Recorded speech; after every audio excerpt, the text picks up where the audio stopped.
Ano pangalan nun? Yung kabahan? James. James. Ilubong mo tayo lulog hapon, sir. Sige, sir. Pinagda na to. Okay, so good morning sa lahat. Yes, sir. Nandito si Alex, Felix. So, Tagalog man. Sa Tagalog tayo. Kahit ano eh, sino uminom ng sito? Ano yan? Kasi magkano kayo? Diabetic. Tama. Sugar yan. So yung ano niyo, yung project, ano yun ang masking tape. Papili tayo ng masking tape. Hindi yan. Scotch tape man yan. Dikitan ko na lang ng sir, papel. Oo. Pangalan mo Pangalan. Yan ang proof of evidence na kayo ay nag-perform sa inyong project. Diba? Yung specimen, mayroon kayong matunay na marunong kayo talaga mag-operate sa lit machine at saka marunong din magsira.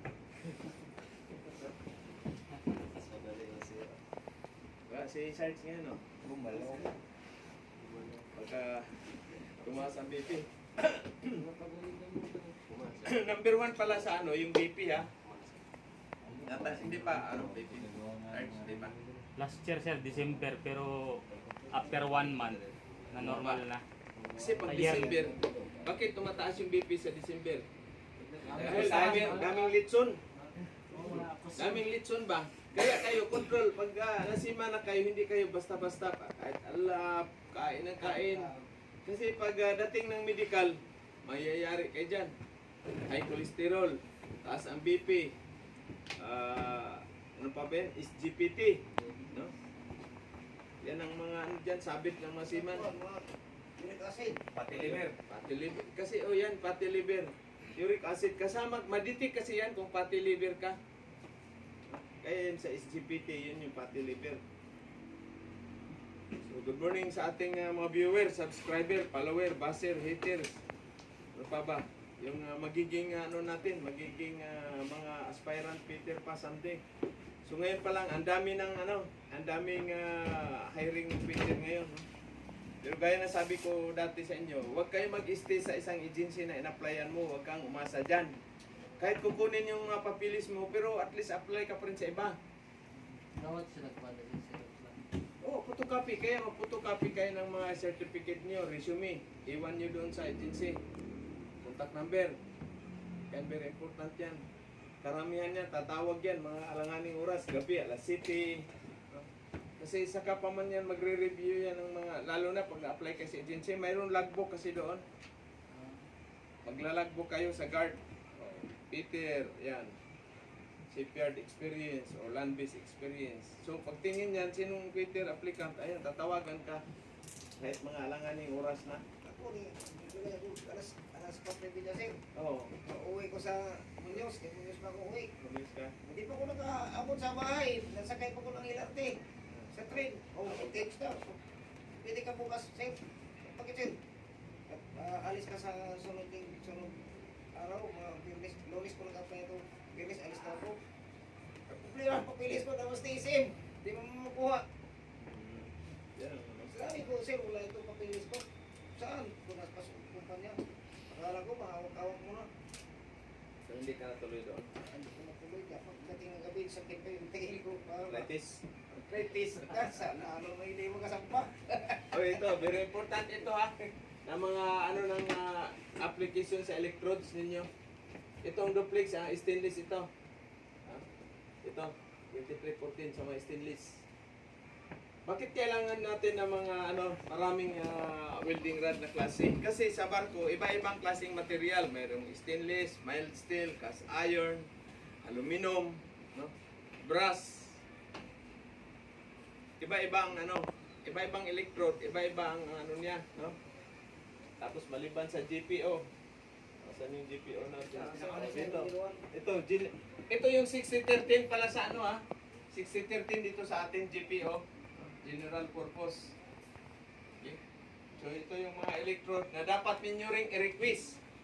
Saan nyo makikita yan? Ito sa manual ng Unitor box. Ito kasi yung barko ko dati daming tuwing mag-supply ang dami ito. Kaya nag-uwi ako ng isa. Pero hindi ko makakalain na magamit ninyo. Oh, di ba? Ano makilala yung ano sir? Mga klase ng mga steel sir, tulad ng high carbon steel. Mayroon niyang ano niyan, mayroon niyang dito sa ano na yan. Ha? Pag ma-identify ka niyan, mahalata mo naman yan. Pag halimbawa, cast iron, pag grind mo lang yan, mayroong ano yan dito. Kung how to identify sa mga cast iron, no? Stainless. Kaya ito, ma-identify mo naman stainless. Pero maraming klaseng stainless ha. Maraming klase. Kung ano po kasi nakasir, yung 309, 306, Oo. 308. Mayroong ano yan, mayroong kanya-kanyang ano siya. Tapos, cast iron naman. Paano maghahinang ng cast iron? Tapos na yung sulat, di pa? Wala, sir. Na lahat? Kasi titingnan ko rin ito ha, sa pag ano ninyo, pagkatapos ninyo. Merong ano tayo kahapon na yung handouts niya, wala.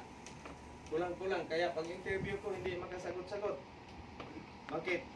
Eh during training nila, papatay-patay ba? Panay absent. Panay absent. Hindi man pwede yan na 3 months lang tayo dito magsama. Ha? Itong 3 months nga, kung tutuusin to, masining lang to. Masining lang. Ako dati 3 months yung masining ko. Pero kinumpak natin para mapabilis yung ano ninyo. Mapabilis yung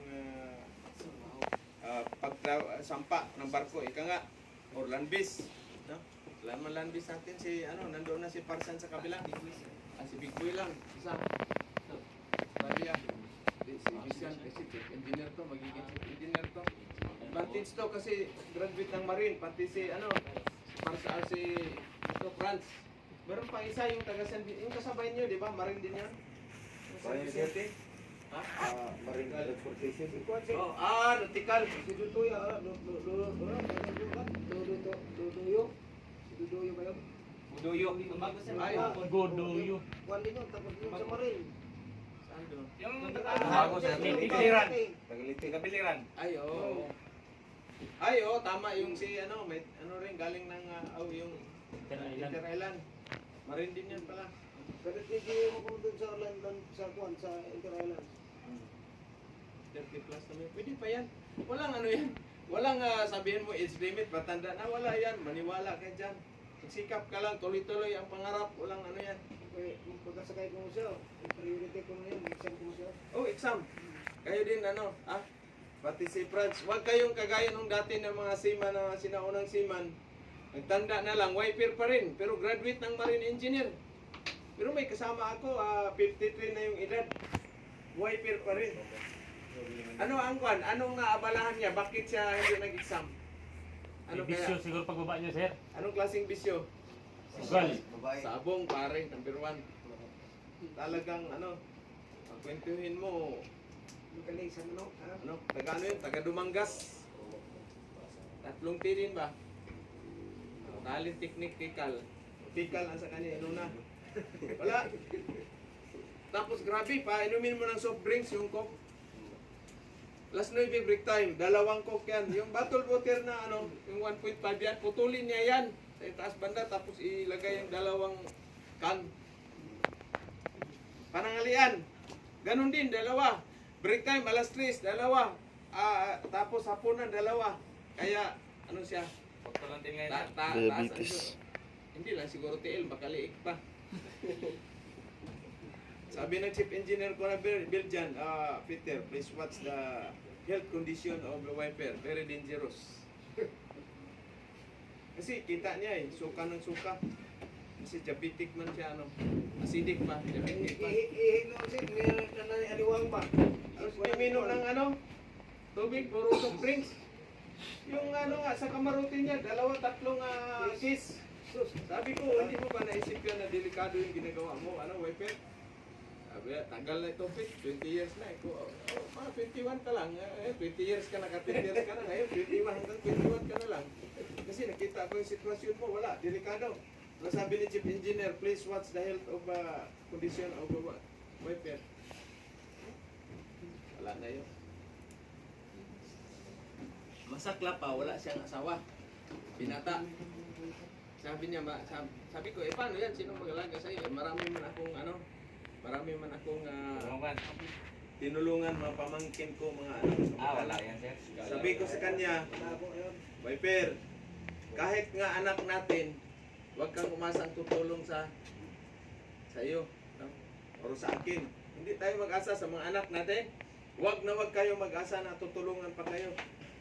Kasi mag-asawa man yan, kung saan-saan pupunta na yan. So wala ka nang maiwan. Ikaw na lang mag-isa eh. Kung wala kang pira, wala kang asawa rin, matanda na kayo, walang mag-alaga, wala nang ano. At least kung may pira kayo, makapag-hire ka ng ano dyan, ibang tao. O di, doon ka, bagsak sa 4 digit. Tayo, Sir Fred, malapit na tayo dyan. Punta na tayo. Nandyan sa ano, yan dyan. 4 digit. Sige. Sa Pinamangkulan. Nagbigay kami dati ng tulong doon sa Rotary namin. Ano na, mayroon na doong ilang taon na yun, parang 100 na may siya. Pero istorya ko, ano po, kinausap ko. Na ano ako doon sa mga story nila ba? Mga matatanda, isa-isa ko sila pag ano nila, ang mga story. Lahat na, pati love story nila. Namaritis ko nga sila. Tuwa-tuwa yung mga matatanda eh. Wala namang mga kamag-anak. Nandun na lang sila. Diyan sa ano. Ang ba na siya, wala yung bisita. Wala nang nadalaw. Pagbawal, sir. Na sila. Wala nang dadalaw. Wala nilang mga priso diya. Tuwang-tuwa na yan sila pag ano, pag mayroong dadalaw na mabigay ng mga Jollibee, mga ano dyan, mga ano pagkain ba, McDonald's, yung mga tuwa na yan. Halo-halo doon, babae na matanda, lalaki. Ano. Tapos mayroon naman dyan yung mga wala kayong anak, hindi kayo magkaanak. O dyan, pwede kayo mag-anak doon sa maraming mga bata doon. Bahay ampunan dyan. Balay silunganan doon sa ano rin. Kita niyo yung, di ba, yung sa story ko, di ba, yung may mga bata doon. Ano doon. Yun, sila. Hindi na ako nga nakapunta doon. Tagal na. Baka na yung mga malaki doon, na-recruit na ng mga ano yun. Okay, so ito yung mga ano ninyo ha. Tandaan ninyo ito. No? Kung wala mang manual na unitor book, mag-request kayo pag ano, mag-request kayo ng mga electron. Yan, nawag, sir. Ano naman? May pangalan? Pangalan. Sige, ano muna natin, sagutin natin.